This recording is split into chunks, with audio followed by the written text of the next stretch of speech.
Frontline Updates, where we delve deep into military strategies and updates from conflict zones. Today, we're discussing the progress of the ongoing special military operation as of today. I'm your host, Sherifa Mohammed M.G.T. I'm Colonel A.C. Oguntoye, an infantry officer. Today's operational picture suggests that Russia is reinforcing an attritional winter strategy, focusing on reducing Ukrainian mechanized capability, destroying infrastructure, and collapsing overwhelmed defensive pockets. Encirclements in the center and west indicate that Russia is setting conditions for potential operational breakthroughs in early 2026. Ukrainian forces face growing strain in manpower, logistics, and situational awareness as radars, EW systems, and depots continue to be eliminated. If these trends continue, the Ukrainian command may be forced to shorten its defensive lines or cede contested sectors to preserve combat power for spring operations. Welcome to Frontline Updates, the podcast that brings you in-depth insights into military operations from those leading them on the ground. Today, we're joined by Colonel A.C. Oguntoye, an infantry officer monitoring critical missions on the progress of the special military operation as of today. Colonel Oguntoye, thank you for being with us. Thank you. It's good to be here. Colonel Oguntoye, we're now looking at the December 10th operational picture. Can you start us off with a broad overview of what Russian forces executed today? Today's picture reflects a continued emphasis by Russian forces on multi-axis pressure, coordinated strikes, positional improvements, and deliberate reduction of Ukrainian defensive groupings. What stands out is the degree to which Russia is leaning into attrition as its dominant operational design. Across 6 sectors, they delivered targeted blows not simply to Ukrainian manpower but to critical enablers, radars, depots, EW stations, and transport vehicles. This approach signals a transition from the high-tempo summer counteroffensive phase into a winter campaign focused on systematically degrading the Ukrainian force generation cycle. Every destroyed depot or radar is not just a tactical loss, it is a disruption of Ukraine's ability to respond coherently at the operational level. Meanwhile, encirclement operations in the center and near the Oskol River reveal a purposeful attempt to collapse Ukrainian defensive nodes and replace them with more linear, Russian-controlled front. Let's explore the north in more detail. Fighting around Rzhevka, Aleksivka, and Volchansky Khutori seems intense. What happened there today? In the north, particularly in the Sumy and Kharkiv regions, Russian North Group formations targeted a diverse set of Ukrainian units: airborne assault brigades, assault regiments, territorial defense brigades, and a border detachment. This reflects a recognition that Ukrainian forces in the region are patchworks, professional airborne troops holding the line while territorial defense units plug gaps.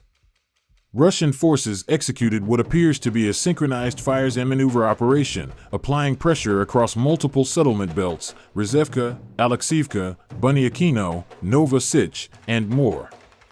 The Kharkiv direction, especially around Vilcha and Volchansky Khutori, saw similar pressure. Ukrainian losses, up to 230 personnel, radar stations, an artillery piece, and a Croatian RAK SA-12 launcher, show that Russia is not only degrading the forward presence but also dismantling battlefield intelligence and fire support capabilities. Are these northern operations shaping something larger? Yes. This is shaping warfare at its core. Russia is clearing the periphery to prepare for a more sustained winter penetration toward Kharkiv's outer defenses. The loss of radars and depots will widen Ukrainian blind spots just as Russian reconnaissance strike complexes are becoming more active for a Russian-controlled frontline geometry heading into early 2026. Let's shift to the west. The Oskol River pocket continues to appear in these briefings. What developments occurred there today? The West Group continued grinding down the surrounded Ukrainian elements on the Oskol's left bank. What's significant is that Russia is demonstrating patience. Encirclements require logistical pressure more than frontal assault. By striking mechanized brigades and territorial defense units near Kupiansk-Uzlovoy, Kurilovka, and Krasny Lyman, Russia is forcing Ukraine to expend scarce resources to reinforce a position that is increasingly untenable. Losses of U.S.-made M113 APCs and Bat-UMG vehicles highlight that Ukraine is committing Western-provided assets simply to maintain a foothold. Once these pockets fold, the entire Kupiansk axis may see a large-scale Russian realignment. What about the south? This region includes significant logistical arteries. Correct. The south, Seversk, Kramatorsk, Konstantinovka, is a logistical triangle. Russian forces took more advantageous positions, which is doctrinal language usually indicating minor but meaningful tactical gains, possibly in high ground control or improved artillery deployment lines. They hit 3 mechanized brigades, destroyed vehicle columns, and neutralized fuel and material depots. Fuel destruction is particularly important. Mechanized brigades without fuel lose their operational purpose entirely. They become static targets. The center seems to be the decisive sector today. What can you tell us?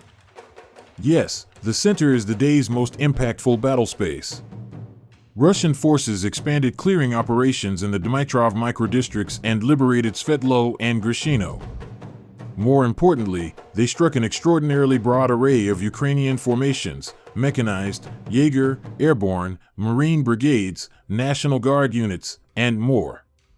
The casualty estimates, up to 420 Ukrainian personnel, are among the highest reported for a single day this month.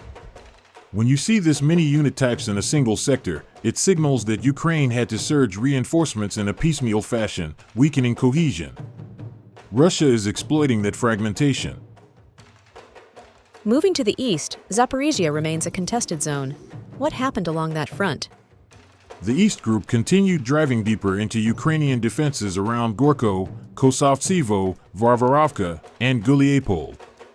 These advances appear incremental, but the destruction of an EW station and an ammunition depot suggests Russia is targeting Ukraine's ability to coordinate localized counteractions. As Russia moves further into the depth of these defenses, Ukraine must rely more heavily on strategic reserves they're struggling to regenerate. Finally, what about the Dnipro group? The Dnipro sector saw strikes against mechanized and coastal defense brigades around Preobrazhenka, Razumovka, Tamarino, and Poniatowka. Losses were smaller, around 40 personnel, but the inclusion of yet another destroyed EW station signals Russia's steady campaign to blind Ukrainian formations across the theater. Before we wrap, airstrikes and UAV operations also played a role today? Correct. Russia conducted strikes across 146 locations, including a Ukrainian defense enterprise and energy infrastructure supporting military operations. The strategic takeaway is that Russia is continuing to degrade Ukraine's war-sustaining systems, not just its frontline positions. Colonel, thank you for providing such a detailed briefing on the current military situation. Your insights are invaluable to our understanding of the conflict's dynamics. And thank you to our listeners for tuning in. Join us next time as we continue to provide up-to-date coverage on global military affairs. Stay with us for more updates and expert analyses on global defense and security issues. Stay informed, stay secure. Thank you for the opportunity. I want to emphasize that Russian forces continue applying broad-front attrition, exploiting Ukrainian manpower shortages, and degrading mechanized reserves before the winter season's full onset. Encirclement efforts around Dmitrov and Kupiansk indicate movement toward localized collapse of Ukrainian defensive belts, enabling future sectoral breakthroughs. Destruction of radars, EW nodes, and depots suggests a systematic campaign to weaken situational awareness, mobility, and sustainment of Ukrainian forces. This has been Frontline Updates. Subscribe for daily military briefings and in-depth strategic analysis. Visit our platform for maps, transcripts, and exclusive frontline updates from commanders in theater.